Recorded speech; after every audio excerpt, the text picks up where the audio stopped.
Clorinda by Robert Knirk.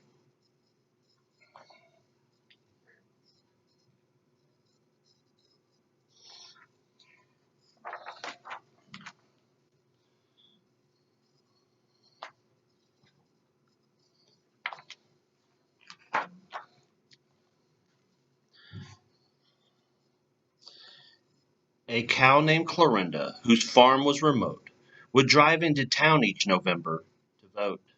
But one year she happened, through some odd mischance, to sit through a program of classical dance. Super, marvelous, magnificent, wow! I'd like to try that myself, said the cow. She asked a young farmhand named Leonard B. Cage to build in the back of the barn a small stage, and there behind tractors and stacks of old hay, she put on a tutu and practiced ballet. You can't dance, are you nuts? Said the turkey named Doris, the ducks, geese, and hens, and all sort of a chorus. All said to Clorinda, no, no, that won't do. You're only a cow, and what they do is moo. Just moo.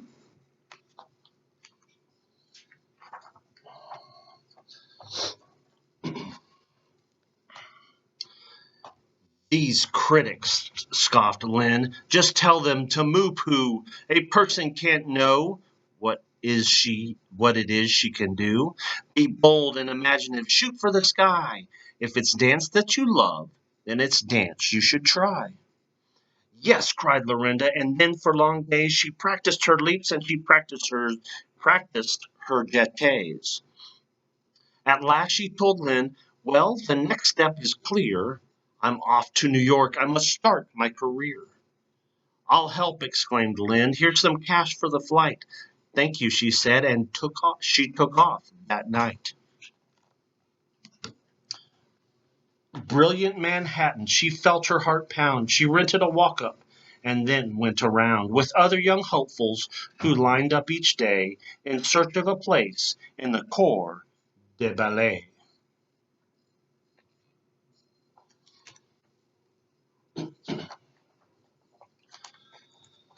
They lined up and lined up and lined up each day in search of a place in the corps de ballet. Brutal Manhattan, she felt her heart throb. She looked at her checkbook, then looked for a job. Back up, she thought, for you know that it's true. A person can't tell what a person can do. Don't be discouraged. Don't sit down and cry. Get out there, Clorinda, and give it a try. She pounded the pavement for day after day till finally she found in a tiny cafe a job waiting tables and cleaning up spills. Her boss told her, smile when presenting the bills.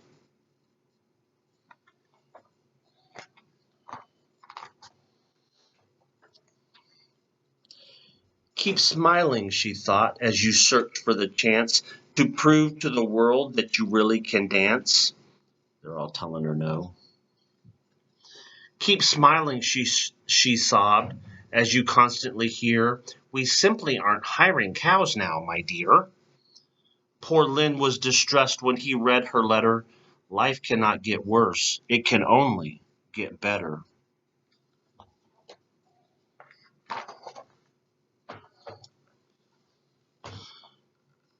And better it got the very next day. A theatrical agent was in the cafe.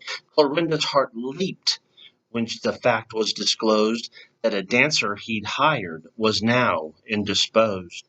Indisposed, thought Clorinda, why this must be fate.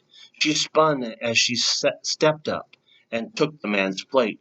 She brought him his coffee on high tippy toes and glided away just like someone who knows, pirouetting and leaping and all about dance. And the next thing you know, she had her big chance. Thank you very much. I quit. Lynn was the first one she phoned up to tell. Tonight I'm on stage in the ballet Gazelle.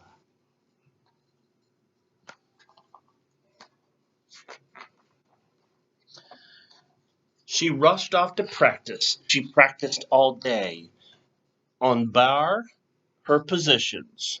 First position, second position, third position, fourth position, fifth position.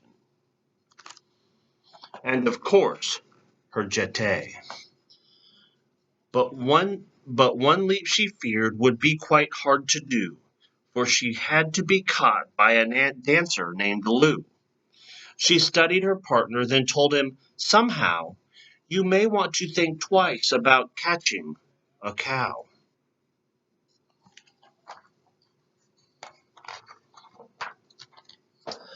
"No problem," Lou told her. He said to her, "Please, check out my biceps and check out my knees. I'm in perfect condition and trained furthermore in helping my glide partners glide safe to the floor." "Well, fine then, we'll try it," Clorinda replied. "People can't tell, at least not until you've tried. What is it they can do, and that is a fact." The stage hands hissed, "Hurry, you'll miss the first act." Sparkling and swirling, the dancers took flight. The music, the costumes, the dazzling light, the grace and the glamour, the shouts of bravo, filled her whole heart with a wonderful glow. She danced like a feather, she danced like a flame. She skipped and she whirled until the time came for each ballerina to fly through the air, arc and float downward, and come to earth where their partners awaited in perfect array to step forth and catch them and dance them away. Those ahead of Clorinda flew just like a cloud. The applause that exploded was fervent and loud. "Here goes," said Clorinda, her heart in her throat. She galloped toward Lou, then sprang upward to float, to fly like a bird does, as butterflies do.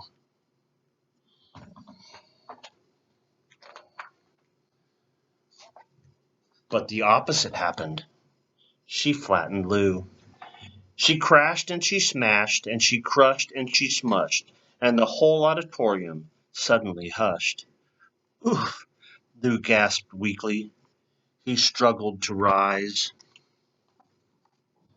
Clorinda was stunned. There were tears in her eyes. She wished that the stage would just open up wide so she could be swallowed and hidden inside. "Moof," moaned Clorinda. She straightened a strap. Then, to her surprise, she heard somebody clap.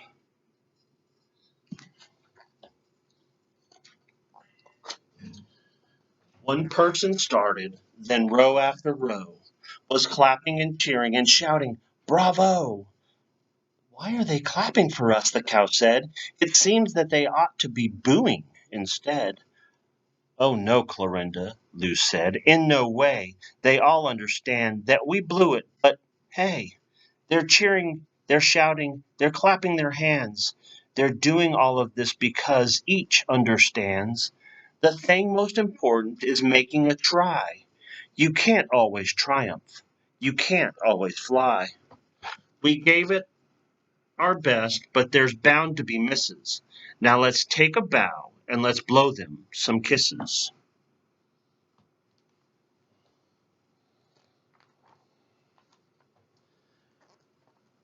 Which she did, then she told him, "You're kind, but it's clear. It's time that I looked for a different career." Hugs were exchanged with the cast and the crew. Clorinda called home, and that night she flew back to the farm and to Leonard P. Cage.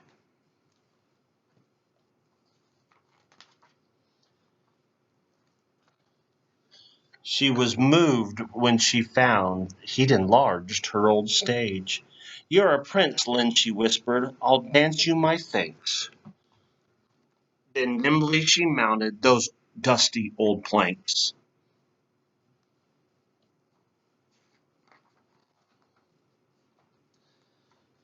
She danced like a feather, she danced like a flame.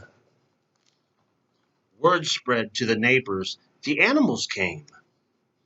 They clapped for Clorinda, they shouted their praise.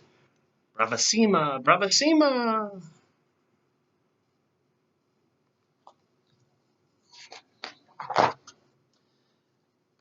Then over the course of the next several days, on that stage in the barn behind old stacks of hay, the marvelous cow trained them all in ballet. That's lovely, Boris. On your toes, Morris. Very good, Doris. And now if you go there, and don't miss the chance, you'll see animals everywhere. Dance, dance, dance, dance.